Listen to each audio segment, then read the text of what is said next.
Gimana hukumnya memberi hutang kepada orang minjam tapi berkali-kali nggak pernah bayar? Apakah kita termasuk orang yang menzalimi dengan tidak mendidik orang tersebut menjadi mandiri? Karena sepertinya tak pernah mandiri dan tidak berniat untuk melunasi. Ayat yang paling panjang dalam Al-Quran, surat Al-Baqarah 282. Satu lembar. Bukan tentang puasa, bukan tentang sholat, bukan tentang baca Quran, bukan tentang zikir, tapi ayat yang paling panjang tentang bayar hutang. Sholatnya banyak, puasanya banyak, zikirnya banyak, baca Qurannya khatam, tapi kalau bayar utang tak dibayar, di akhirat kau akan cari dia. Oleh sebab itu ada orang mati syahid. Oh, mati syahid. Orang mati syahid nggak merasakan sakratul maut. Orang mati syahid nggak merasakan azab kubur. Orang mati syahid tidak merasakan hisab. Orang mati syahid langsung masuk surga. Ilat dain, kecuali hutang. Makanya kalau ada orang menagih hutang, itu dia bukan pelit. Dia sedang menyelamatkan saudaranya dari makan haram. Dia datang ke rumah dia. Habis pengajian nih langsung datang.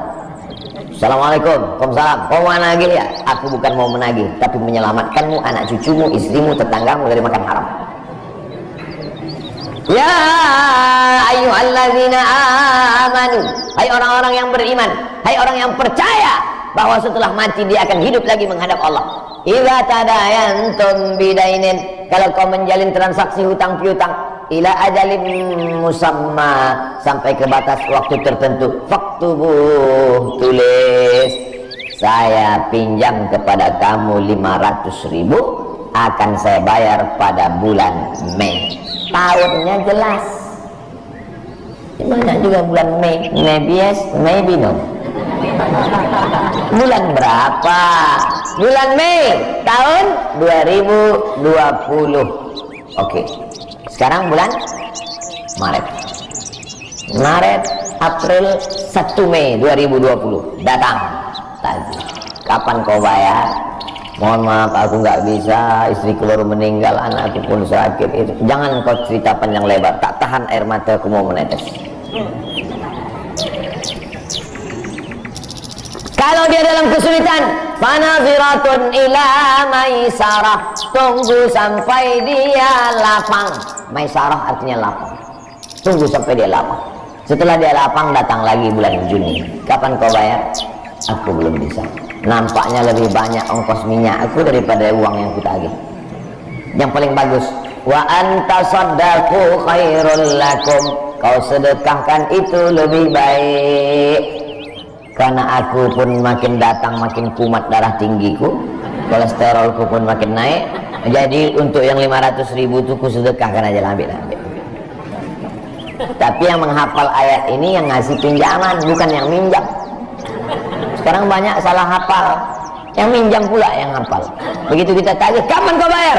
Wa anta saddaqu khairul lakum, kau sedekahkan itu lebih baik.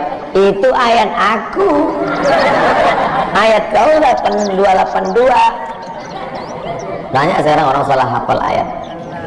Jadi dalam Islam hutang piutang adalah ajaran tolong menolong tertulis dalam Quran. Namanya fikih muamalah. Ada fikih ibadah, sholat, zakat, puasa. Ada fikih jihad, jihad fisabilillah. Ada namanya fikih muamalat. Hutang piutang, gadai menggadai, pinjam meminjam, murabahah, mudharabah, bagi hasil. Maka hutang piutang ini cara tolong menolong. Jangan sampai dihilangkan. Tapi kalau tidak mendidik, maka Islam bukan agama yang memanjakan orang. Ada anak yang kurang ajar kepada orang tuanya. Bagaimana caranya berbakti kepada orang tua yang telah wafat? Apakah anak ini masih dapat ampunan Allah Subhanahu wa ta'ala? Datanglah seorang bapak mengadu kepada Umar bin Khattab. Assalamualaikum Khalifah Amirul Mukminin Umar bin Khattab. Waalaikumsalam. Ini anak saya kurang ajar, tolong dihajar dulu.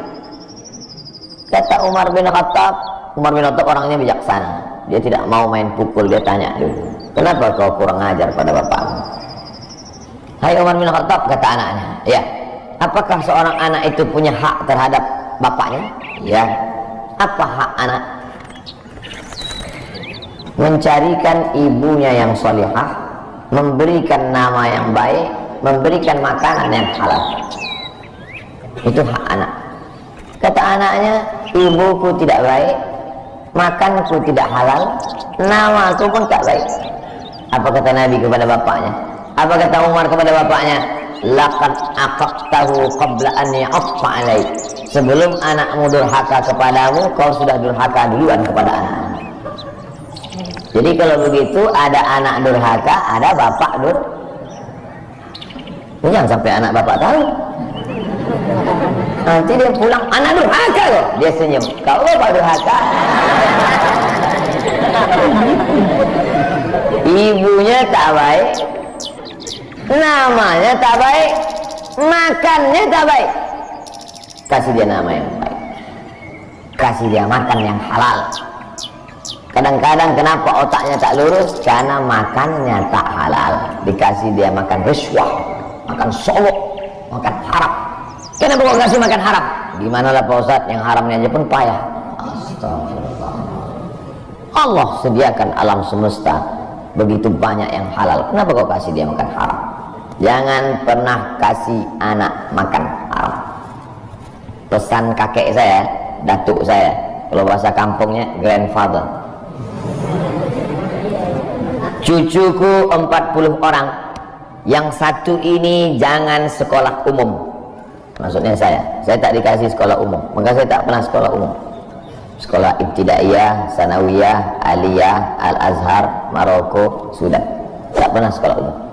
Cucuku yang ini jangan sekolah umum, jangan kasih makan haram, nanti otaknya gelap. Cucuku yang ini jangan kalian kasih makan haram, nanti otaknya gelap. Pesan itu disampaikan almarhumah mak saya ke saya. Kau pun nanti anak kau jangan kau kasih makan haram, nanti otaknya gelap. Kalau sudah otak gelap, tak bisa membedakan mana tiang, mana orang, sifatnya melebihi. Nah, jangan sampai anak kita durhaka gara-gara kita bapak yang durhaka. Kalau anak sudah durhaka, meninggal orang tuanya, setelah itu dia bertobat, bagaimana cara minta ampunnya?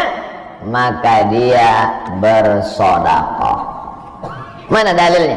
Seorang sahabat datang menjumpai Nabi. Ummi matat, ibu saya sudah meninggal. Apa atasaddaqu anha? Kalau saya bersedekah, apakah pahalanya sampai kepada almarhumah ibu saya? Kata Nabi, tasaddaq, bersedekahlah, sedekahmu sampai.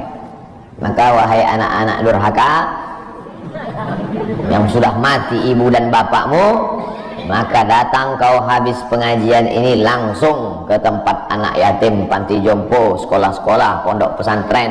Tanya Pak Kiai, apa yang kurang di pesantren ini? WC. Karena pesantren santrinya 1000, WC-nya 2. Bayangkan panjang antriannya. Berapa yang keluar dalam celana? Saya bangunkan WC, pahalanya mengalir untuk almarhumah. Maka pagi, petang, siang, malam mengalir pahalanya. Sedekah. Ayo sedekah itu afdal. Apa sedekah yang paling afdal? Sakiyul ma, memberi air minum. Sedekah yang paling afdal, kasih air minum. Saya ceramah di Banjarmasin, di depan rumah seorang pejabat. Itu ada kulkas, tapi nggak sampai beku, freezer. Setiap dipencet keluar air dingin. Gelasnya dikasih pakai rantai besi, takut dilarikan tukang ambil aluminium. Buat wakaf untuk almarhumah. Nah, itu bagus kan. Saya ceramah di Malaysia, di pintu masjid itu ada kotak box. Kalau kita ambil satu botol, keluar botol baru. Ambil satu botol, keluar botol baru. Wakaf untuk, itu bagus, sedekah. Jangan sedekah teh botol, nanti dia kena diabetes. Air putih, ini bagus, mengalir. Sedekah sumur bor, pergi ke masjid, putar keran nggak ada air, tanya pengurus masjid, Pak pengurus, ya mana sumur bor? Nggak ada, saya buatkan. langsung beli. Itu berarti cash itu. Begitu cara berbakti pada orang tua dengan sedekah. Tapi Pak Ustadz, saya jangankan sedekah makan, saya pun Senin Kamis Pak Ustadz doa, Allahumma ighfir lahu warhamhu wa'afihi wa'fu anhu, bangun tengah malam, Rabbi firli wa li walidayya warhamhuma kama rabbayani shaghira. Apa itu bid'ah? Bid'ah membuat sesuatu yang tidak dibuat oleh Nabi Muhammad SAW. Tidak ada dalilnya dari 3 aspek: qauli, fi'li, takriri. Perbuatan yang tidak ada dalilnya bid'ah. Jangan dikatakan perbuatan yang tidak dibuat Nabi bid'ah. Perbuatan yang tak ada dalilnya bid'ah. Karena kalau dikatakan yang tidak dibuat Nabi bid'ah, Nabi tidak pernah pakai peci. Tunjukkan saya mana hadis Nabi pakai peci. Berarti peci ini bid'ah. Nabi mimbarnya tangganya dari depan, ini masjid tangganya dari belakang. Berarti mimbar ini bid'ah. Mimbar Nabi tangganya dari depan, 3 lantai, 1, 2, 3. Jadi yang dimaksud dengan bid'ah perbuatan yang tidak ada dalilnya. Misalnya jam 12 siang ada bapak-bapak di panas terik tegak menghadap matahari. Pak, bapak ngapain? Aku mengagungkan Allah di bulan Rajab. Bid'ah itu, karena tidak ada dalilnya sama sekali. Tapi selama ada dalilnya, tidak boleh kita katakan orang itu melakukan perbuatan bid'ah. Malam Jumat baca Yasin, kumpul 10 orang baca Yasin, Yasin wal Qur'anil Hakim innaka laminal mursalin. Bid'ah. Loh, coba lihat dalilnya. Yang dibacanya itu Quran apa Quran? Quran. Baca Quran apa pahala? Yasin itu Quran atau enggak Quran? Quran. Man qara'a Yasin fi lailatin, siapa yang baca Yasin suatu malam, asbaha maghfuran lah, subuhnya sudah diampuni dosanya. Mestinya baca Quran itu semua, tapi karena dia nggak sanggup semua, dia pilih hati Quran. Hati Quran itu Yasin. Sentuhlah dia tepat di hatinya, dia akan jadi milikmu untuk selamanya. Makanya orang sebelum ngapal Quran semua, yang dihafal hatinya dulu. Itu sebelum ngapal Quran, yang dihafal hatinya dulu. Apa hati Quran? Ya Yasin. Tapi jangan hatinya aja seumur hidup, yang lain juga. Nah, jadi jangan salahkan orang baca Yasin. Baca Yasin bid'ah. Loh, Yasin kan Quran. Baca Yasin malam Jumat nggak masalah. Seumur hidup baca Yasin masalah. Karena banyak surat yang lain. Baca juga Al-Fatihah, Al-Baqarah, Al-Nisa, Al-Imran, Al-Nisa, Al-Maidah, Al-An'am. Nah, jadi mudah. Perbuatan tidak ada dalilnya bid'ah. Selama ada dalilnya tidak bid'ah.